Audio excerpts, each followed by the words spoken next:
ഭാര്യ ഉപേക്ഷിച്ചു പോയതിലുള്ള കടുത്ത വൈരാഗ്യത്തെ തുടർന്ന് സ്വന്തം മക്കൾക്ക് ജ്യൂസിൽ എലിവിഷം കലർത്തി നൽകി കൊലപ്പെടുത്താൻ ശ്രമിച്ച ശേഷം സ്വയം വിഷം കഴിച്ച് തൃശൂർ മെഡിക്കൽ കോളേജ് ആശുപത്രിയിൽ ചികിത്സയിലായിരുന്ന പ്രതി പോലീസ് കസ്റ്റഡിയിൽ നിന്ന് രക്ഷപ്പെട്ടു.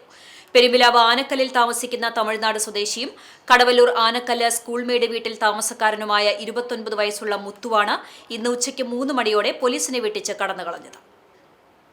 കഴിഞ്ഞ ജൂലൈ 5-ാം തീയതി രാവിലെ 10-ഓടെയാണ് സംഭവം നടന്നത്.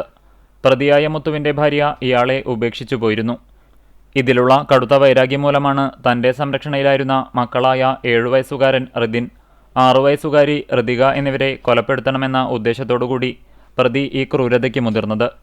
പെരുമ്പിലാവ് മുക്കിലപ്പീടികയിലുള്ള മുത്തുവിന്റെ സഹോദരി കവിതയുടെ വീട്ടിൽ വെച്ചായിരുന്നു സംഭവം.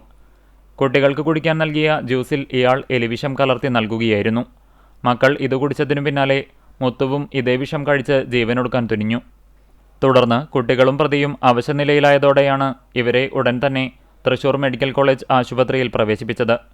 വിഷബാധയെ തുടർന്ന് അതീവ ഗുരുതരാവസ്ഥയിലായ ഇരു കുട്ടികളും നിലവിൽ മെഡിക്കൽ കോളേജ് ആശുപത്രിയിലെ തീവ്രപരിചരണ വിഭാഗത്തിൽ ചികിത്സയിൽ തുടരുകയാണ്.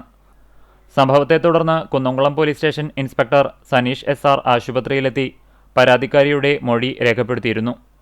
തുടർന്ന് ആശുപത്രിയിൽ പോലീസ് നിരീക്ഷണത്തിൽ ചികിത്സയിൽ കഴിഞ്ഞുവരികയായിരുന്ന മുത്തു ഇന്ന് ഉച്ചതിരിഞ്ഞ് പോലീസിന്റെ കണ്ണുവെട്ടിച്ച് ആശുപത്രിയിൽ നിന്ന് ചാടിപ്പോകുകയായിരുന്നു. കസ്റ്റഡിയിൽ നിന്ന് രക്ഷപ്പെട്ട പ്രതിക്കായുള്ള തിരച്ചിൽ പോലീസ് ഊർജിതമാക്കിയിട്ടുണ്ട്.